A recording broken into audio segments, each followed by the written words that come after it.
The advice and opinions expressed by the host of Autism Live and her guests are meant solely as suggestion and should not be in any way construed as child-specific advice. Any choices you make in determining your child's treatment are completely at your own discretion.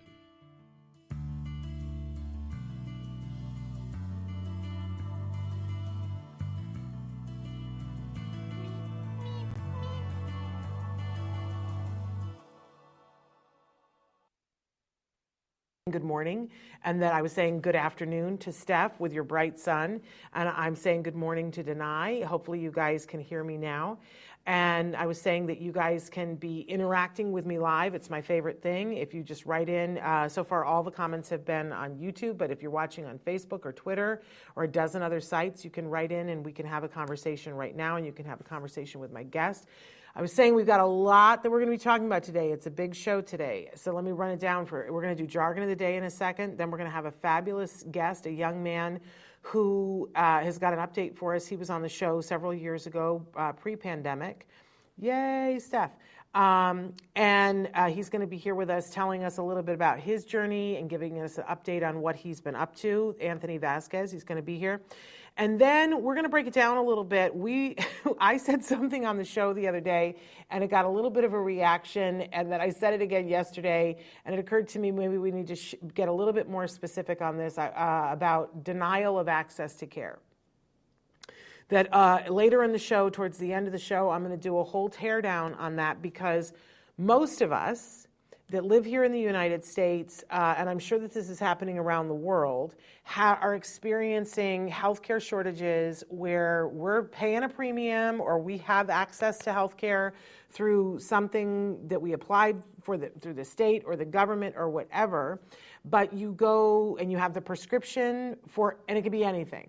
You have a prescription for medicine, or you have a prescription for physical therapy, or you have a prescription for your child to have ABA, and they're saying to you, well, we can't even get you an appointment to see about getting you an appointment to start for a year or 6 months or some ludicrous amount of time. And we all feel victim to this. And when you say this is not acceptable, the insurance company or the person on the phone will often say to you, well, you know, there was a pandemic, as if we don't know that. So we're going to talk about this, about what the steps are, because you do have a right to your health care. It's just a right. And in some way, somebody is paying for you to have health care, and they do not just get to say, we have a health care shortage, or there's been a pandemic, or whatever. Now, this does not mean that we are rude or mean, and we're not nasty to the person on the phone. We're going to borrow a page from Maya Angelou's book, because Maya Angelou says, never take a no from someone who wasn't authorized to give you a yes. Now, think about that for a minute. So 9 times out of 10, if you can get somebody on the phone right now, which is in and of itself amazing, you get somebody on the phone, they are not authorized to give you a yes. They cannot give you access to health care. The person who is on the phone is probably being paid minimum wage, has not had enough support for what they're doing, and they can't say yes to you, which means they really can't say no to you. So we're going to be nice to that person, but we're going to move it up the food chain with words and phrases that they understand, because this is actionable, like legally actionable. So we're going to talk about all that a little bit later. We're going to get it nice and concise so that we can all feel empowered. I'm calling it the empowerment hour for all of us, regardless of whatever the issue is that you are experiencing, because, you know, you might, I burned my foot and this happened, where they were saying to me, we can't, you know, you need, one doctor was saying to me, you need urgent care for your foot tomorrow. And the burn care unit was saying, you know, we'll see you in 6 weeks. And the urgent care doctor was saying, you can't wait that long, right? I'm going to give you the words that you can use. And by the way, this is for everything. But for those of you who have been waiting for ABA therapy and you've been on the waiting list for a year, I'm just going to put this into your backpack. Access to health care is not a waiting list. A waiting list does not equal access to care. It is a denial of access to care to be on the waiting list. So we're going to talk about what you do and how, and my tail is showing. I've got cords everywhere today.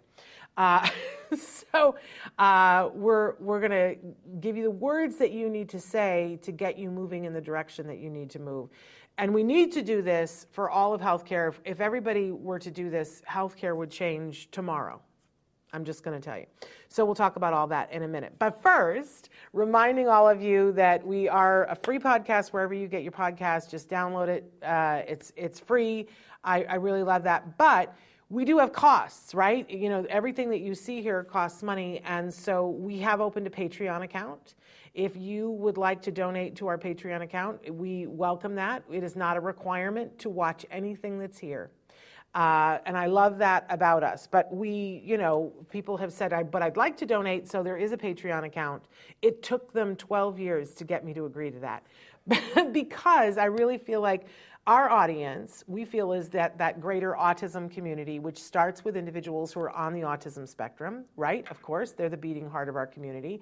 And we know that the lion's share of people who are on the autism spectrum are either unemployed or underemployed, which is horrible. And I don't want to be asking individuals that are unemployed or underemployed to support us. I want to help to support them, right? And then the other part of our audience is everyone who loves those individuals, who are also often strapped for cash and trying to figure out, how do I pay for this service to be able to be an ally and help this individual with this, that, or the other thing. So we're always looking for other avenues to keep the lights on and pay the bills. Which brings me, if you know somebody, if you have a friend who works for a company, we're looking for strategic alliances, people who want to partner with us, who want to run commercials on our feed, who want to sponsor an hour here. We want to make those corporate. So if you know somebody who has a business or works high up in a corporation, and you can give me a contact to get in front of them and say, here's what we would give you in exchange, please let me know. You can email me for anything, including that, Shannon@autism-live.com. Shannon@autism-live.com.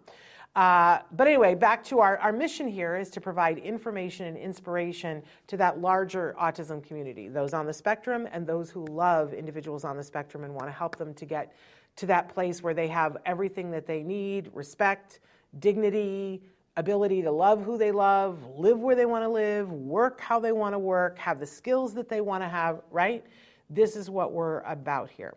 So just wanted to say that. I also like to start Wednesdays and say that we have many experts that are here on the show. I'm not one of them, nor do I identify as somebody on the spectrum. I am not. I do believe that everybody, you know, there is this ginormous spectrum, but not for...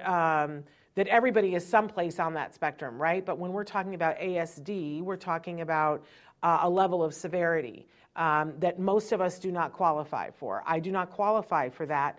I have nothing but respect for people who do, but I do not identify that way. What I identify as is a proud pony.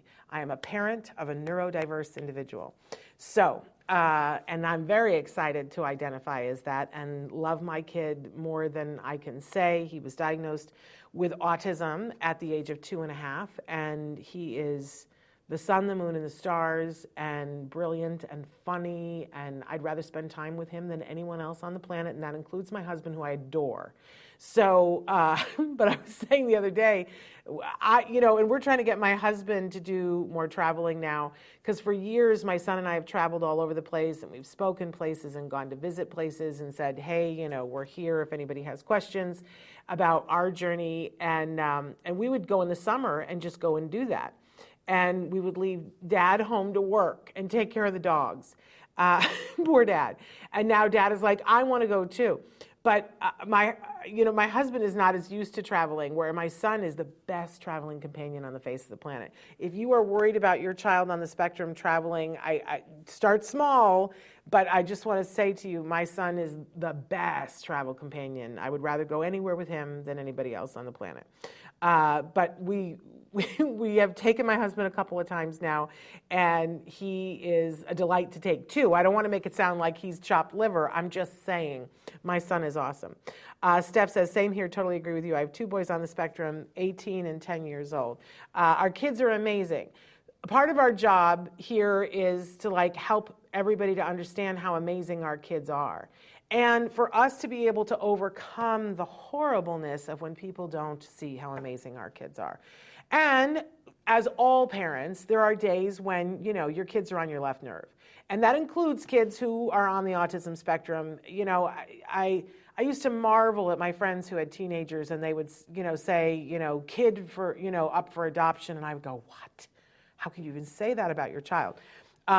Because I think in the special needs community, we would never utter those phrases, right? Like that just seems like, a betrayal of our children. But we are allowed to be fatootsed with our children and be like, I just need 10 minutes away from them. That is also allowed for our community too. It doesn't mean you're a bad parent. Everybody needs a break now and then. But our kids are amazing. And when they turn into adults, they're like butter. They're the best thing ever. They're like butter pecan ice cream is what I like to say. Awesomeness. I would rather spend time in a room full, and I often do this, spend time in a room full of adults that are on the autism spectrum. I struggle more now being with people who aren't. As Temple Grandin says, she's like, I don't understand the small talk. It's just so ridiculous. And she says, so boring. It's so hard to, I agree with her.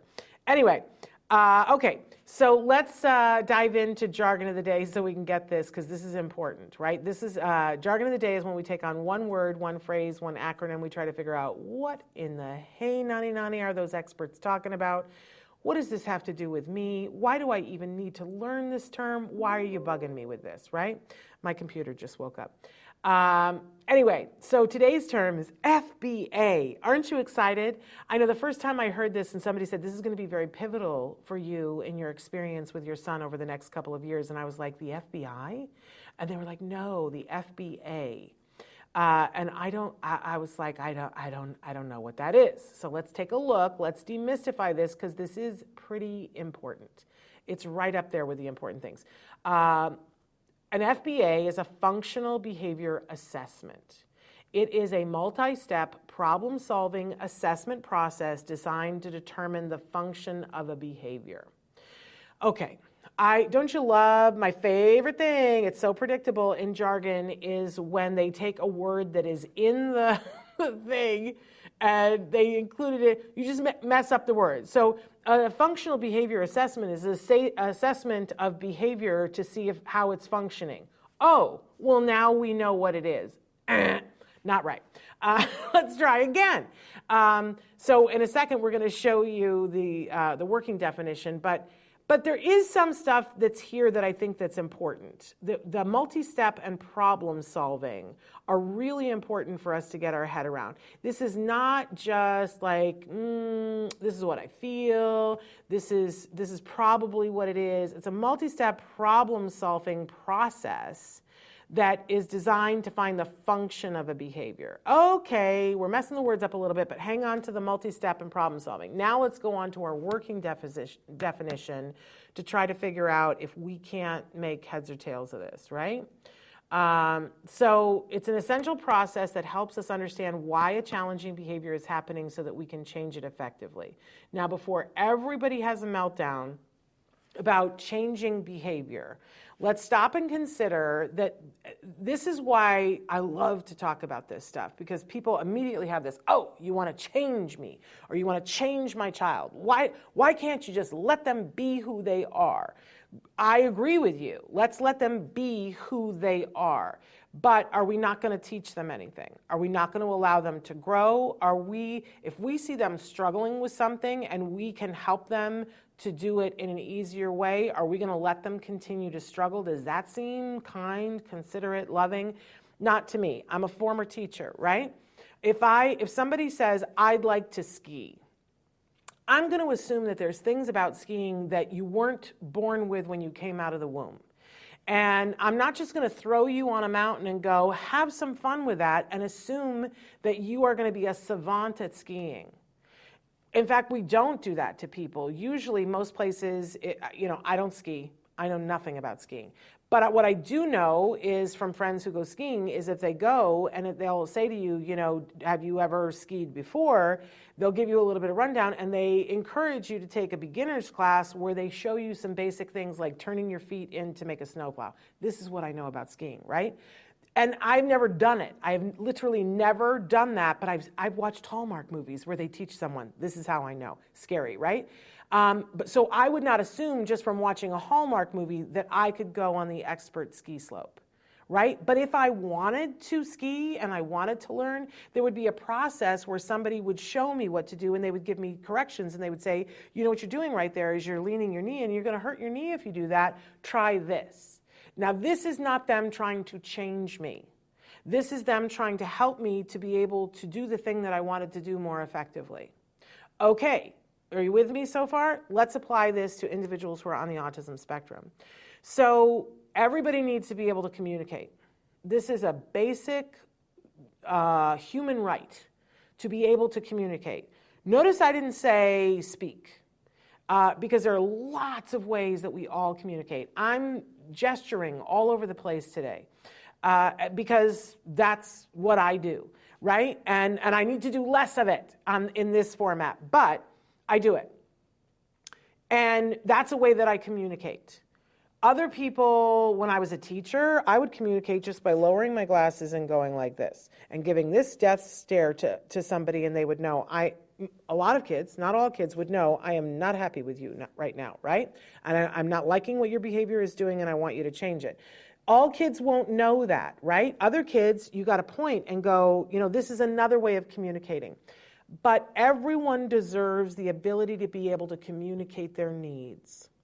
And if someone has a disability, a learning disability where they are not learning communication, and the very definition of autism means that there is a disability in this arena in communication, here comes the question. Do we allow them to just be frustrated, or do we teach them how to communicate their needs? Now, how you teach it, we can argue about that all day long, because I believe that they have to be taught in a way that preserves their dignity, that is not punitive, right? But they have to be taught communication. So, all right. Dr. Graham-Pichet was talking about this just yesterday. When children come out of the womb and they are born, how do they get their needs met? They cry. That is how children all around the world, it doesn't matter culture, it doesn't matter your political party, it does not matter what blood type you are, what religion you are, what skin tone you have. Children come out and they communicate by crying, making noises. They're hungry, they're tired, they're cold, they're hot, they want to be held, they have gas, they cry, because they don't have any other means of communication. And then things change at a certain point. And it's usually why we call it the terrible twos, is that we start this transition process where kids are struggling because crying isn't efficient anymore. But they're still trying to use it to get their needs met, but they don't have enough language to be able to say, I want a cookie, right? And here's why I want the cookie, and here's why you owe me a cookie, right? They don't have that much language. So they will engage in behavior where they will cry, they will stamp their feet, they will throw themselves on the floor. Sometimes they will hit their heads on the floor because they're trying to see, what do I have to do to get the cookie? They're finding their communication methods. Now, as language starts to develop, the kids learn, it's much easier for me to say cookie, and if I say cookie and you give it to me, that's easier than crying and throwing myself on the floor. Well, what happens when you have a language deficit? What happens when that pathway isn't making its way in the brain, which is autism, right? And so you have some kids who have apraxia who don't have the ability to say right, to work towards cookie. And don't worry, with apraxia, that can be worked on too. It's just a longer process. But what happens when they don't have the ability to communicate their needs? Well, then they will engage in what we call challenging behavior. They will do whatever they have to do to get their needs met. This is not because of an intellectual deficit at all. I'm a 60-year-old, very vocal woman with a master's degree, right? But if you took me and put me in a situation where I didn't speak the language, didn't understand the gestures that were happening, didn't know what was happening, how long do you think it would be before I would throw a tantrum? I can tell you, I've done this at Dick's Sporting Goods. It's about 15 minutes. where if nobody is listening to me and I'm asking for help and support and nobody is listening to me, I get upset and I will start doing extreme things. I laid down on the floor in the middle of a Dick's Sporting Goods because nobody was listening to me, including my husband and my kid. So, we will all, and this is not, as I said, this is not a question of intelligence. We will all do what we need to do to be heard in whatever way we can, whatever means that we have. So, one of the things that we always want to tell you guys is that people who are on the spectrum, if they're doing something, it's for a reason, right? And we're not trying to change the reason. We're trying to help them to be able to communicate in a more effective way. So if what I want is a cookie, and I don't have the ability to ask for it, I may hit someone. Because maybe in the past I got a cookie for it, right? So what ABA says is, let's look at the function of the behavior. I did the behavior because I wanted something. I was communicating that I wanted something. It wasn't efficient or effective, and it's potentially hurting me or somebody else or hurting my chances of learning more, right? But I did it for a reason. So when we're talking about changing a behavior, it is to make it more effective so that the reason can be met. That's what a functional behavior assessment does. It says that behavior that child is doing, they're lining up their cars. It is for a reason. What is it that the child needs that they're getting for lining up their cars? And is there a way that we can help the child to have that need met in a different way? And, lining up cars, I wouldn't say is that challenging unless that's all they want to do, right? And they don't want to learn language because they're busy lining up the cars. They don't want to eat. Eventually, they're going to have health problems because all they're doing is lining up cars. That's when that would be a challenging behavior. But when I'm talking about challenging behavior, I'm talking about things where they're going to hurt themselves, hurt somebody else, or they're not going to be able to access things that are meaningful to them as they grow. So that gets into a whole other category of all kinds of things, right? What is important to a 4-year-old and a skill that a 4-year-old learns so that they can be an 8-year-old and be able to do 8-year-old things, it's very hard to convince the 4-year-old that, this is going to be important to you down the road. It's like saying to a 4-year-old, you better get good grades in high school because college is going to be important. 4-year-old is like, I don't care about that. Why would I care about college, right? So, hi from Indonesia, so thrilled. Yes, Steph says visual is another way of communication. There are all different kinds of communication, but behavior is communication. And we behave in ways to get our needs met. We all do. And our kids on the autism spectrum and our teens and our adults on the autism spectrum are all behaving in ways to get their needs met. And what an FBA says is, I'm going to look for what is the reason behind that behavior. And once I know what the reason is for the behavior, then I can go about seeing how can I get that need met in a way that doesn't cause an issue for this person or anybody else around them. And I know it gets dicey because sometimes people go, well, I want the behavior change because I'm uncomfortable with it, like rocking. And what I say to people is, you should deal with your feelings about why that makes you uncomfortable. You should not try to change that behavior for somebody else. However, if a person says, what I really want to be able to do is, I'm trying to think of something where you couldn't rock, because there's a lot of things where you could rock.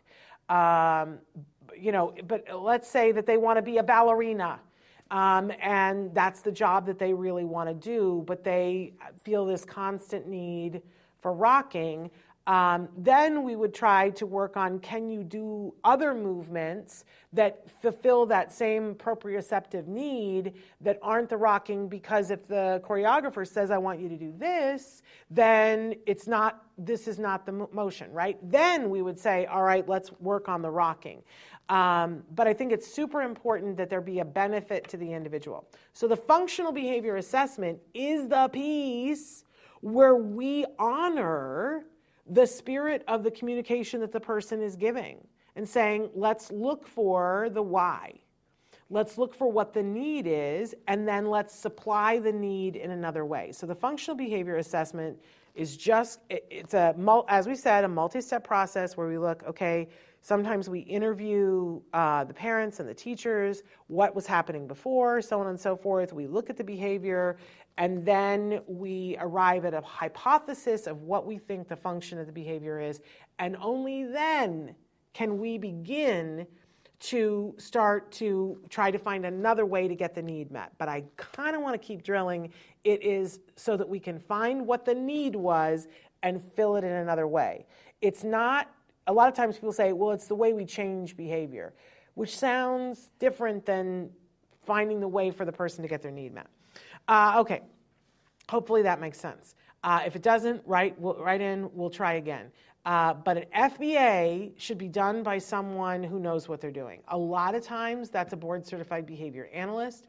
I will say that I think that if it's not a self-injurious behavior, I think parents, after a while of training with this, can get to be pretty good at looking at what their child is doing and going, okay, what is it I think they want right now? And there's 4 usual suspects, right? That they want attention, they want escape from something or someone, that they want to gain access to someone or something, or it's what they call automatic reinforcing, which means that it feels good. That it usually falls in one of those categories. When your kids get older, there is the control one, which is the 5th one, the asterisk, the 5th one. But you ask yourself, so if it's control, for instance, that you have a 12-year-old girl and people write in all the time and say, she's doing something I know she doesn't even want to do. Why is she doing that? That doesn't even make sense to me. Sometimes in order to gain control over your circumstances, you will do things that are not what you want to do just to say, I have control, right? And so, the fix for that is finding all bunches of other times that they can have control over their lives. Because every 12-year-old wants to have some control. That's normal. That's not autism. That's normal, but we forget sometimes. So giving them choices, and the choice is not, do you want to go to school today or not go to school today? The choice is, when you go to school today, how would you like to dress? When you go to school today, which lunch would you like to have, this one or this one? So that they're always getting to make these micro choices which feel like you have some semblance of control over your life, yeah? And every single function has different methods that work, right? If somebody was doing something for attention, we would do something completely different than what we would do if they were doing it for control. And we've done lots of shows on that. We can talk more about that another time. But we got a great guest for you. We've got this, I got to re-see this person for the first time since, I think, the pandemic. I was at the dance the other day, the Valentine's dance, at the Ed Asner Center, and was so thrilled when Anthony Vasquez walked in, and he reintroduced himself to me and said that he had all kinds of things going on and he'd like to come back on the show, and so here we are. So Anthony, are you there? There he is, looking all handsome. Anthony, I'm so glad you could join us today. How are you today? I am not hearing him, Traven.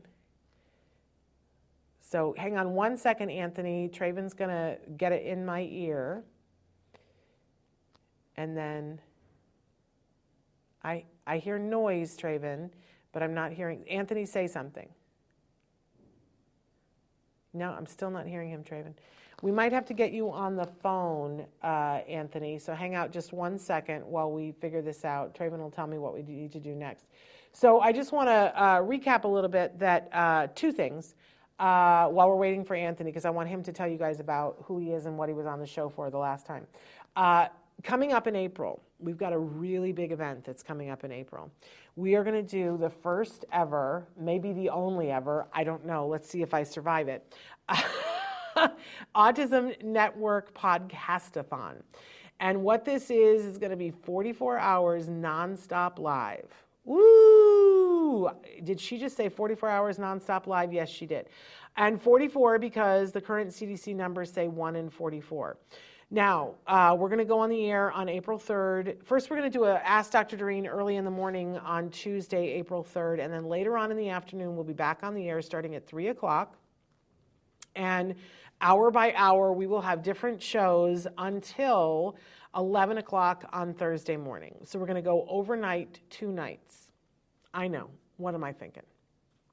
Well, you know what I'm thinking? I'm thinking that we never have enough time to talk about the things that we want. We never have enough time to give people space to, and we never, there are people like in Indonesia, you guys will write in and say, we don't get to watch you very often live because it's different hours of the day and night here. Our friends in Australia and Dubai and all kinds of places and Africa who will say to us, I'd love to be watching you live, but I never get the opportunity to do that. So we're going to be live. And we're going to have a lot of fun stuff that's going to happen, a lot of celebrities that are going to drop by and be here with us. But we're also going to take care of a bunch of business, and we're going to have a lot of experts that are going to be here for you. My mind is boggled. We can't do 44 hours by ourselves here at Autism Network. We have, 6 shows that we do now on a regular basis, but even then we can't do 44 hours. And so we've been reaching out to organizations and podcasts. And it has been amazing so far that everyone is so on board. So we're going to have takeover hours where you're going to see Spec Labs is going to take over for an hour and their band is going to play, right? And we have hours where other podcasts, you just had one of the gentlemen from Just Two Dads was on the other day. They're going to take over an hour. The Ed Asner Family Center is going to take over for an hour. Taka is going to take over for an hour.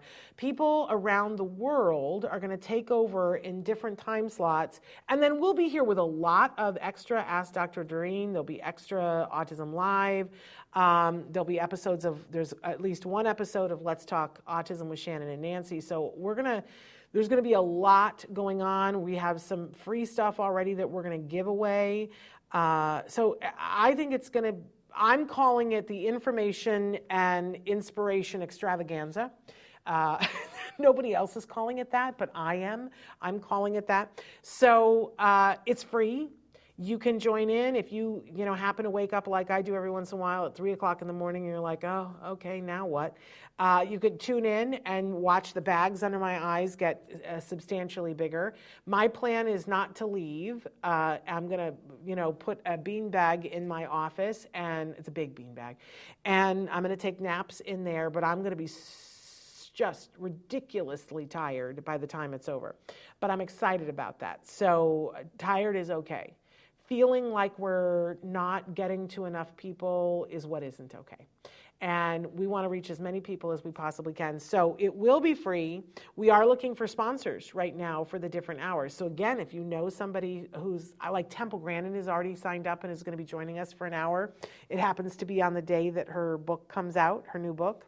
So, it's going to be fun. I get jazzed about who all we're going to have on. Do we think that we're going to have Anthony, or should I go into the conversation about the insurance denial of access to care, and we'll come back for Anthony? What do we think, Traven?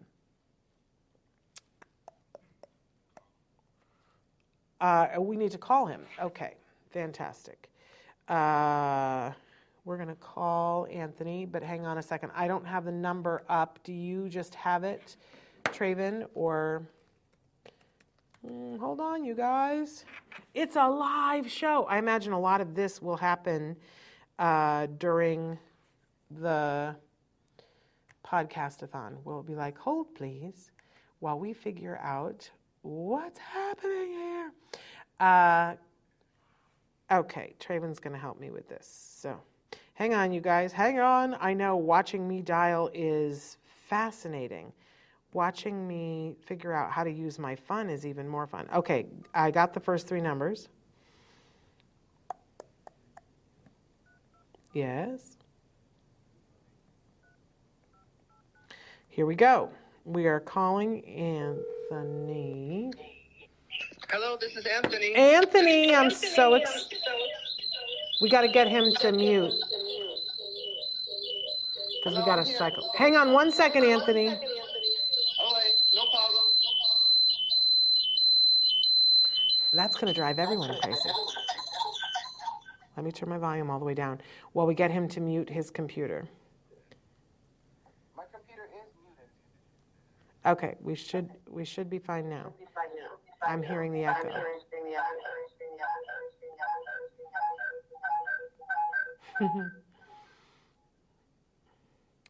Okay, hang on, you guys. We're going to figure this out one way or the other. Can you talk him through? I'm sure he's doing that. Anthony? Hello, hi, Shannon. Hi. Sorry about that. So we got that all figured out. Now we can see you and we can hear you. Hi. You're looking all handsome, Anthony. Thank you. Let me just put myself on full screen and let me hang up my phone. Okay. No, don't hang up your phone. Don't hang up your phone. No. Oh, no. Okay. We're going to call him again. Sorry, you guys. Answer your phone. We need the phone.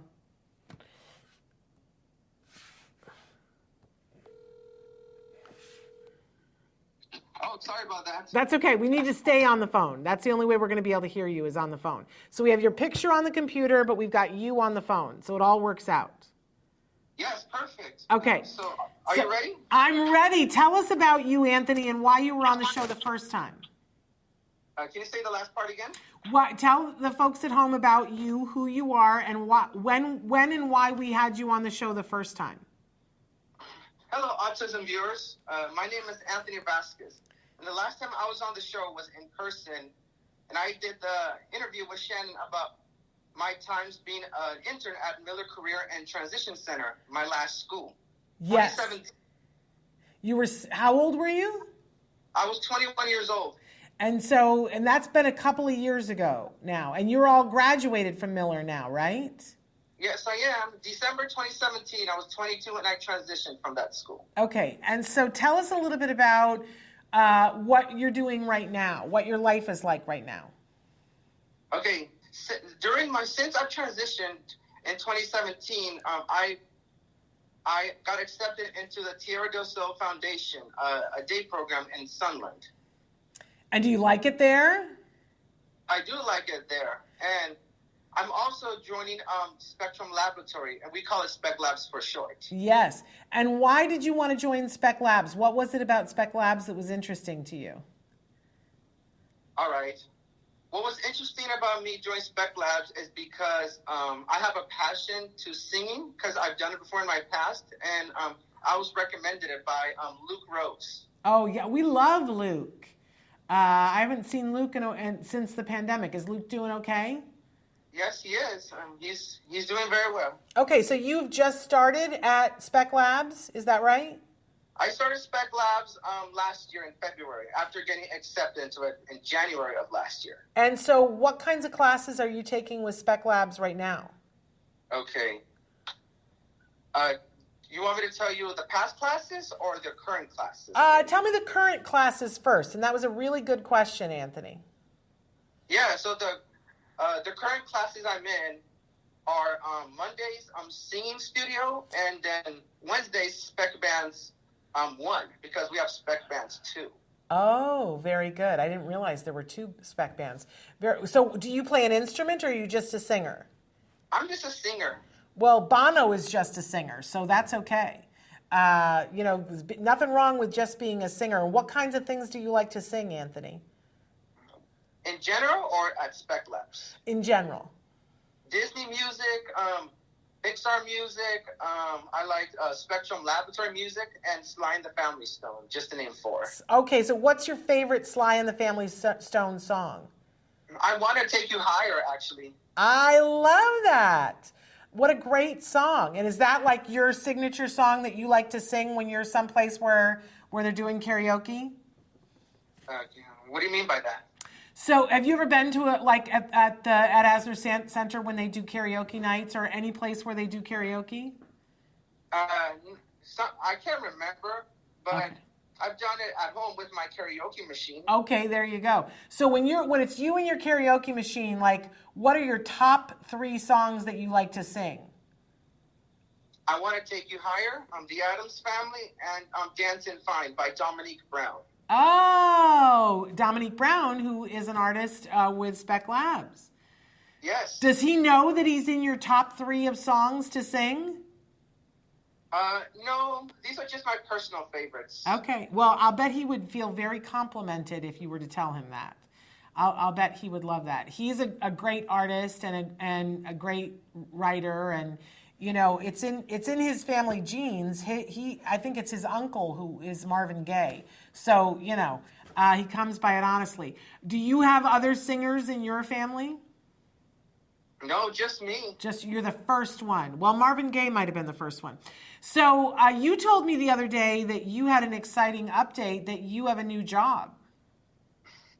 Are you allowed to talk about that? Yes. So, yes, I would like to tell you about it. So I'm currently a part-time associate at Smart and Final in Northridge. I love that. And, you know, I'm a regular at Smart and Final, and I have been to that store before. So someday, I don't know when, but I'm going to come by and look for you. But I love Smart and Final. For people who don't maybe know what Smart and Final sells, tell them a little bit about Smart and Final. Yes, so Smart and Final, first it's called Smart and Final Extra because it's the big store as opposed to the small stores where they're just called Smart and Final. And what my store looks like is it's a grocery store in the retail industry. Yes, but you know what I love about it is that it's kind of like, you know, Costco or Sam's Club, that you can buy big stuff there. Like if you're having a party, Smart and Final is the place to go, right? Yep. Or if you're going to be catering things, Smart and Final is the place to go because you can get a much bigger, like I buy they have tomato sauce, spaghetti sauce that comes in these ginormous cans. That's the best spaghetti sauce ever on the face of the planet. And that's what I use to make my baked ziti. Whenever I have an event that I'm going to, everybody asks me to make my gluten-free, dairy-free, it's totally vegan spaghetti, and I go to Smart and Final to get the sauce. And I usually, Anthony, have to go to the one in Northridge because everybody else is out of it. The extra one has it more often than other ones. But I'm going to ask you to check for me to see, because you guys were out of it for a long time. And so I might need some insider information for you to tell me when you get it in stock, because it flies off the shelf. Is that a deal? Okay. Will you check it out for me if I tell you what the product is? Yeah, I'll check it out for you. What's the product? It's the First Street marinara sauce, not fully prepared, but I'll text it to you so we can figure it out and we can connect. It's Smart and Final business, you guys. So do you like working there at Smart and Final? I love working there. And what kinds of things do you do there? Do you do a lot of different things, or do you just do a couple of things? I do a couple of things.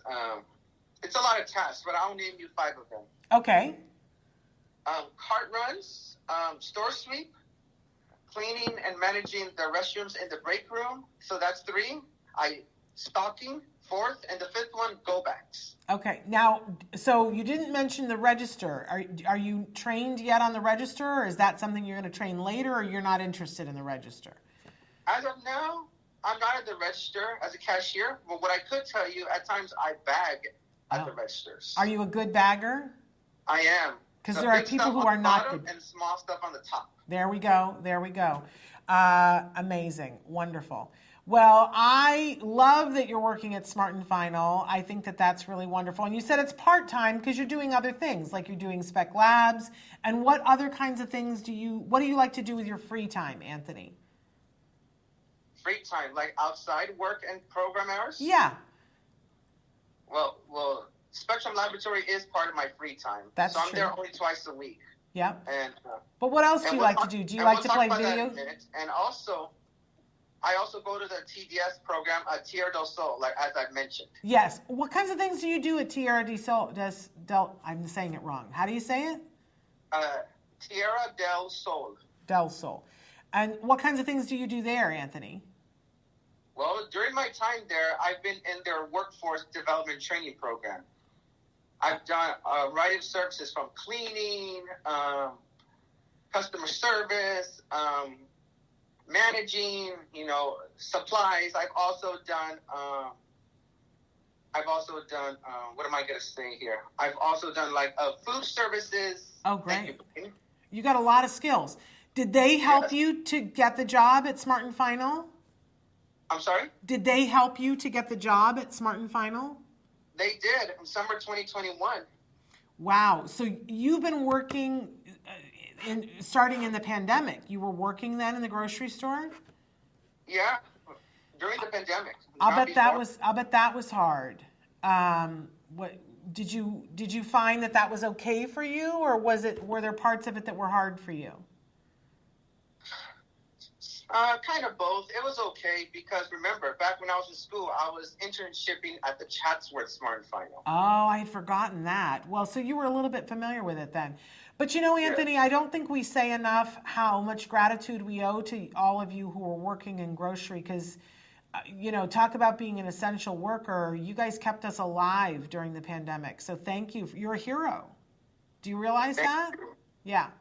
Absolute hero. So what else though do you like to do with your free time? Are you into video games? Are you on the computer at all? What do you like to do when you don't have any of your programs and you don't have spec labs and you don't have work? You watch TV? On the computer, yes. Listening to music and talking to my friends online. Awesome. And off my computer, I also like to go to the park. Wonderful. And so, Anthony, I know a lot of people write into us and say that they have friends or children that are adults on the spectrum, that the friendship piece is really hard, that they don't have friends. Maybe if you could just tell us, where did you meet your friends? Did you meet them in school or at your activities? Where did you find your friends? Friends, what type of friends are you referring to? The friends that you spend time with, are they people that you met when you were doing spec labs? Are they people that you met at work or in your program at Tierra del Sol? Or did you meet them when you were in school at Miller? Where did you meet them? Oh, let's start with Luke Rose first. Miller. Okay, so it's school. All right, Yeah. pick another friend. Where did you meet them? Spectrum Laboratory and Tierra del Sol as well. Okay, because I want for parents and caregivers to hear this, that, just like us, we don't meet friends just like going shopping. But a lot of times we meet friends in the places that we work or the fun things that we do, the classes that we take, or at school, those kinds of things, like everybody. That's where we meet our friends. So I just wanted them to hear that, Anthony. Well, Anthony, is there anything else? We're running out of time. Is there anything else that you wanted to tell the folks at home about your update, about what you're doing now? Yes, Tierra del Sol and Spectrum Laboratory. Really amazing. And I was so happy to see you the other day at the Ed Asner Center, and I hope to see you at more of because I try to go to the events there when they have their dances and their parties. It was a fun party, wasn't it? Very much. Yeah. The DJ was really good. Yes. I didn't dance much. Did you dance much? Yeah, way more. Okay. Well, that's wonderful. That's what it was for. They were playing a lot of music that was not from my era, but I saw that you guys were loving it. It was good music, but it wasn't my era. I like old people music, Anthony. And they were playing a lot of fun stuff. But I saw you guys dancing a lot, so that's wonderful. Anthony, thank you for taking the time to join us. You're doing remarkable stuff, and thank you for asking me if you could be back on. You're welcome. All right. So, yes? So I'm going to share them what I've been doing at Spec Labs. Okay. Yeah. And first, Tierra del Sol. So Tierra del Sol, I first started in 2018. I was in Department 50B, and then I got moved to Department 50A. And what does that mean? I don't know what that means. What? What the different departments are. Does it? They're both workforce departments. They're just different work sites. Some are the same, but mainly different. Okay. And what kinds of things are you doing there now? In Department 50A, where I was virtual during my time of Smart and Final, I finally went back this year. Okay.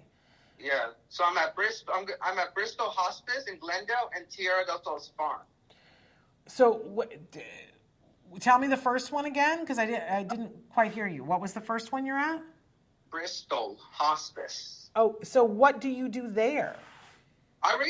Recently I just done the onboarding paperwork, and so I'm going to be doing a lot of projects to benefit their patients there, including flower arrangements. Oh, Anthony, that's wonderful. What a wonderful, wonderful thing for people that are on hospice. Yeah. Amazing. What a wonderful service. And so what are you doing then at Spec Labs? Yeah. So last year, Garth Herberg accepted me in January after registering. And then for the first semester, we did the concert Summer of Spec at Playa Studios in June 17th in Culver City. There, Yes. we had 2 acts and 1 intermission. Act 1, we did Zarathustra, Jamboree, I Love My Microphone, My Heart Beats to the Rhythm, My Heart, and Everyday People. Then a 15-minute intermission. And then from Act 2, we did Gotta Get Up, Dancing Fine, I Want to Take You Higher, and Use Your Imagination. Well, Now, you must have loved that then, because that's some serious Sly and the Family Stone. Can I tell you my favorite Sly and the Family Stone song is Everyday People. Did you watch, what was the movie that won Best Documentary last year? It was like Summer of Soul, right? The movie. Did you watch? And they show Sly and the Family Stone singing that in Central Park. And I said to people, if you don't believe in God, watch that. He's amazing. Like that, when that sound comes out of him, it's just absolutely amazing. So you must have loved that concert because there was a lot of Sly and the Family Stone. Yeah, and in fact, we did a lot of rehearsals, and my favorite part of I Want to Take You Higher is boom laka laka laka boom laka lagoon kaboom. I love that part. Love that. Okay, Yep. so that was last year. Amazing concert. And so now, what are you working on? Yeah. So I was also there for another semester in fall 2022. So we did the Halloween season and then the Christmas season. Oh, right. Yeah. For the Halloween season, I sang with my group, the Monster Mash, Purple People Eater, and the Addams Family. Nice. There, we were at the Forge on the day before Halloween for our performance. Yes. And then, and then for the Christmas songs, before I get to this semester, we did Grandma Got Run Over by a Reindeer, which I hear everybody laughs at. Yes. And Everyday People again. Oh, good stuff. Good Thank stuff. You. Yeah. And it was the last week of the semester, and then we were performing at the Heart, or MKA Cultural Arts Learning Center in North Hollywood by Amp Rehearsal. Okay. Yeah. And then this semester, it's my second year. I'm doing with Garth, I Can't Get No Satisfaction by the Rolling Stones. Love that song. Nice. Twist and Shout by the Beatles. Also and Garth sent us a third show today. Third song, All Day and All of the Night. So 3 songs. Okay. I don't know that song. Is that a new song? Very new song to me. Okay. And the other 2 as well. All right. Well, so when are you going to perform those songs? Have you got a performance coming up? Is it on the books? Is it scheduled yet? That is to be determined. Okay. But we're shooting for a knitting studio in North Hollywood in May. Okay. Well, I want to know. I'm sure that Garth and Jason will tell me because I'd like to come. Anthony, that's all the time we have, but I just want to thank you for all the work that you're doing and for sharing it with us. Oh, you're welcome, Shannon. All right. You take care now, okay? Okay. So before we go, how can I hear next time through my speakers? We'll figure that out for next time. Okay. All right. You take care. Bye-bye. Bye-bye. Greetings. Yes. What a wonderful, wonderful young man. And I loved that when he saw me at the Ed Asner Center, he came up and he said, Shannon, I'm Anthony. Do you remember me? And I said, yes. And he said, I'd like to come back on the show. And then he said, let me get your contact information. This is what good, classwork has done. He knew exactly what to say. He said, can I get your information? He said, what's better, to call you or email you? I said, email me. He emailed me, and we got him right on the show. So I loved that. I absolutely love that. Easy. Sometimes it's like, I say to people, contact me, and then, they contact me through Facebook, and I'm like, I don't know how to do that. Emailing me is best. And he did it exactly, and we followed up and said, here's what we need, and he got me his signed release and everything. That's because he's got some good things going on there. Okay, we're almost out of time, but I'm not going to chimp on the fact that we said that we were going to cover this denial of access to care, because this is really important. We all need to feel empowered to get access to our health care. Not only is it essential to our well-being, no matter what it is that you're seeking health care for, whether it is your child who is on the autism spectrum or you are having a pain in your left hip.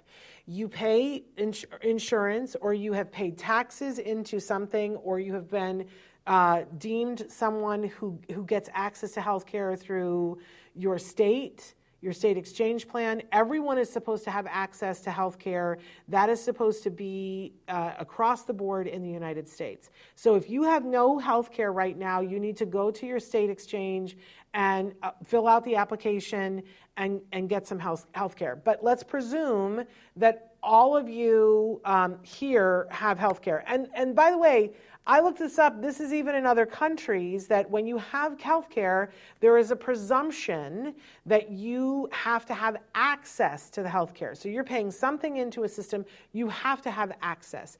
And if somebody says to you, let's say, you ask for a prescription for something and they say it's not covered, that is considered denial of access to care. And there is a process through which you can go through to say, I want you to consider including this medicine. And it takes a period of time when it's something that is not already written into the approval. But what so many people here in the United States and really around the world are experiencing is a new phenomenon, that we have our health care, and we are given a prescription for something that is covered, and the health insurance says, the provider says, you can have an appointment in June of 2024. That is denial of access to care.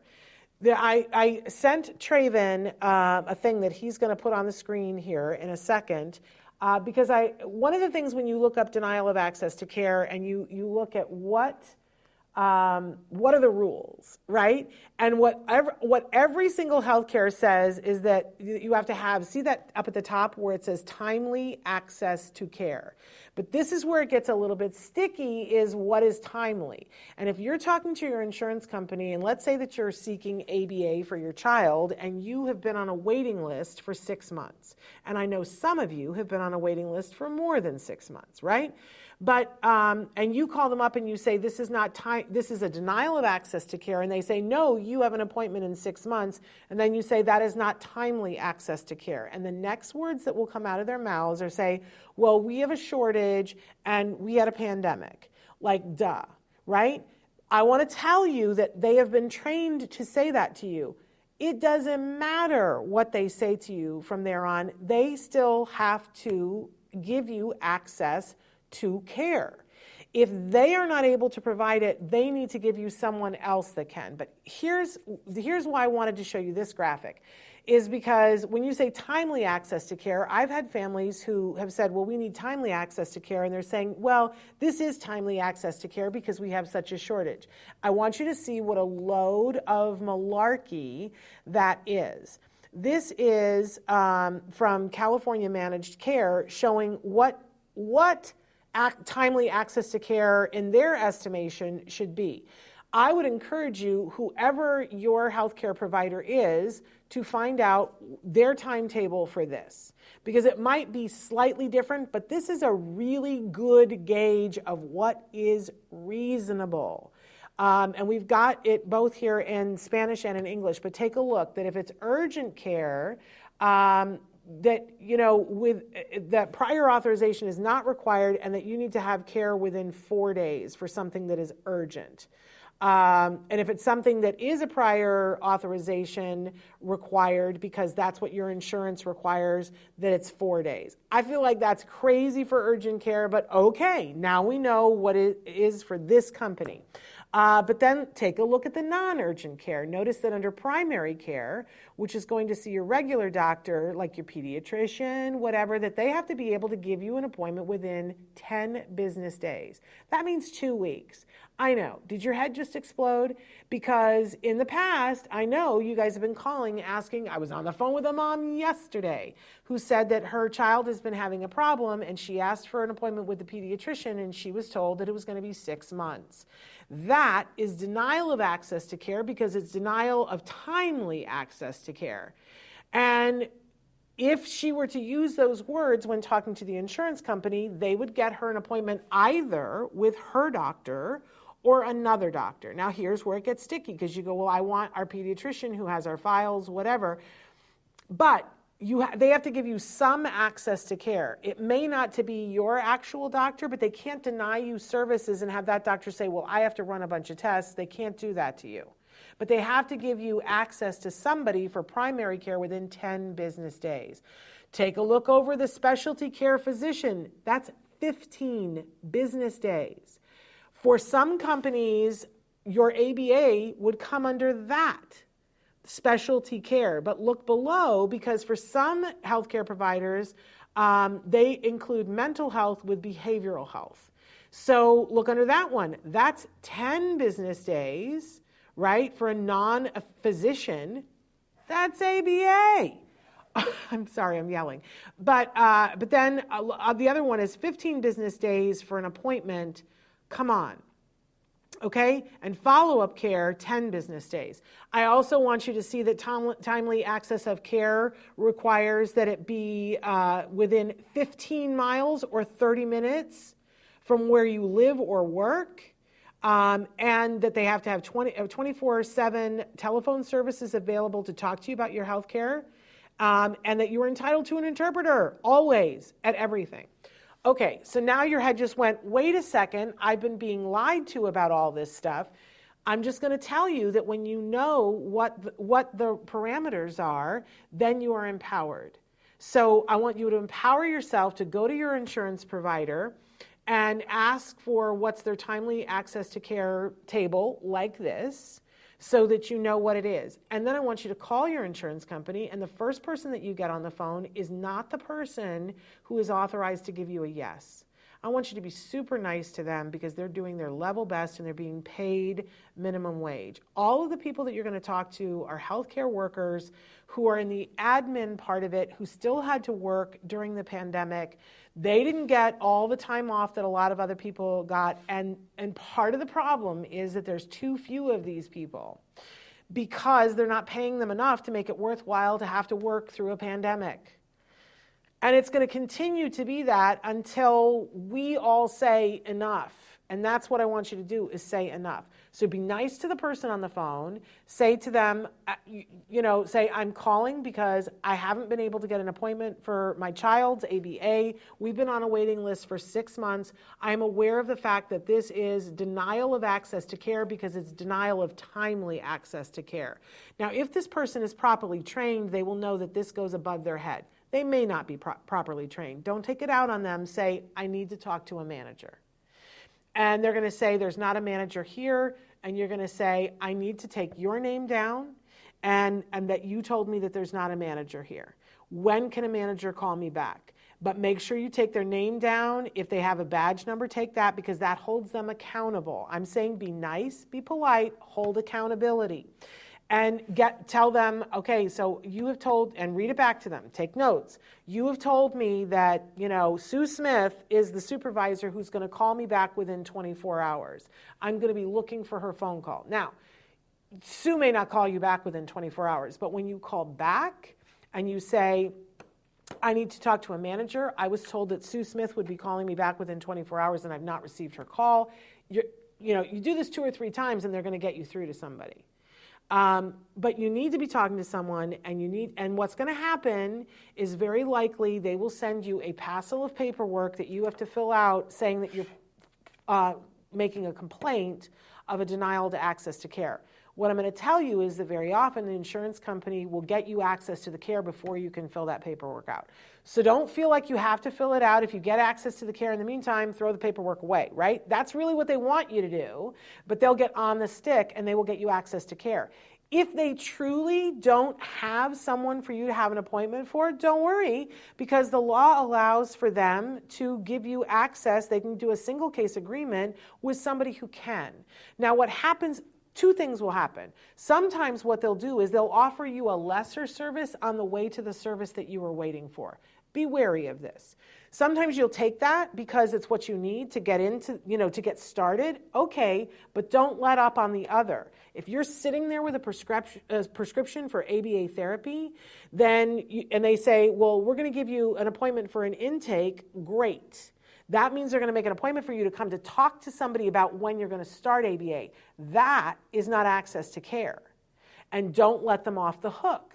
They'll say, well, and realistically, when you go to an ABA provider, they're going to do an intake where they're going to figure out what they want to do for your child, and then they're going to need to staff it.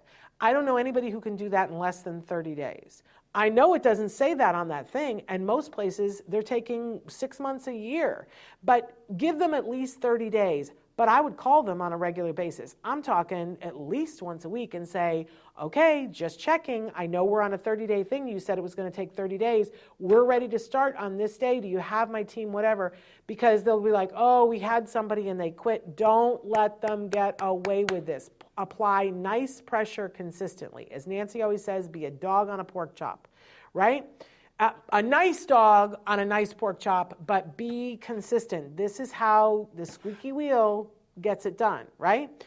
And they'll say to you, so you'll do the intake and they'll say, well, we don't have a therapist to start with your child, but let's start with parent training. Okay, do that. Start with the parent training because you need that anyway, but say to them, but I have a prescription here for one-on-one therapy for my child. When are we going to start that? Because if we're not starting that within 30 days, I need to find another provider because that would be a denial of timely access to care.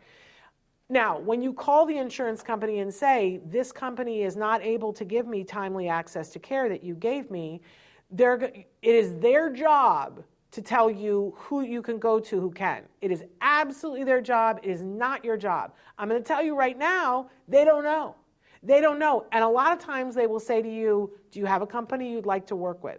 Now, this is a curse and a blessing at the same time because it means you got to go and do the legwork. But the good news is you find a good ABA provider. You do the legwork. You pick up the phone, have your friends come over and say, I need all of you with your cell phones. Let's call all these ABA providers and let's ask for recommendations find the one that's going to give you the best care and go back to the insurance company and go, yeah, I do know somebody who can start, and here they are.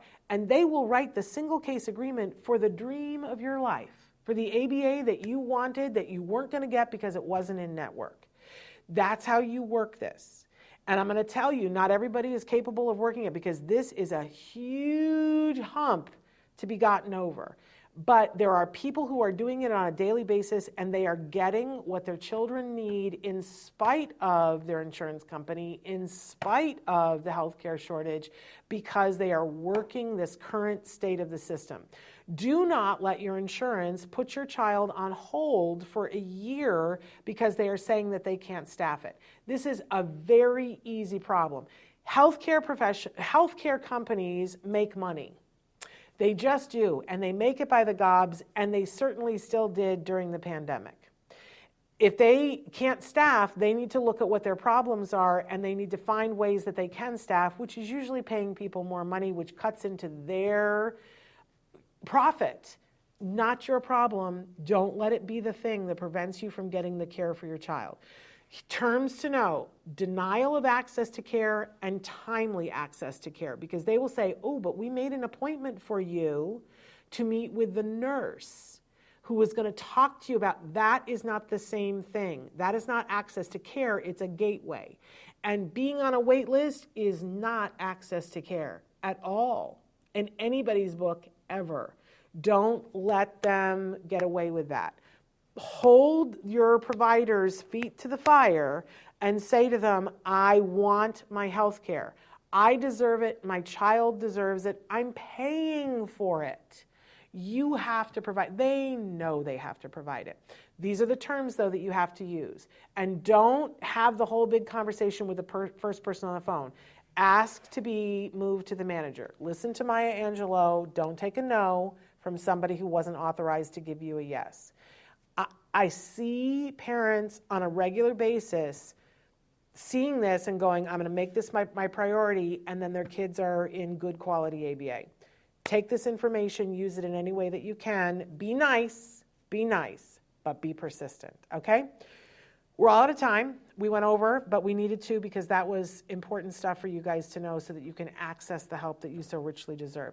Hey, we have a pre-recorded show tomorrow, and we're doing an episode of Stories from the Spectrum on Friday. We're back live on Monday. I don't remember what we said. I think we're live on Monday, yes. So we will be here then. Until then, give your kiddos a hug from me. And don't forget, on Tuesday, we are going to be live with Dr. Granpeesheh. She's going to be with us from an undisclosed overseas location where it's going to be very late at night for her. So you're not going to want to miss that. That will be super fun. All right.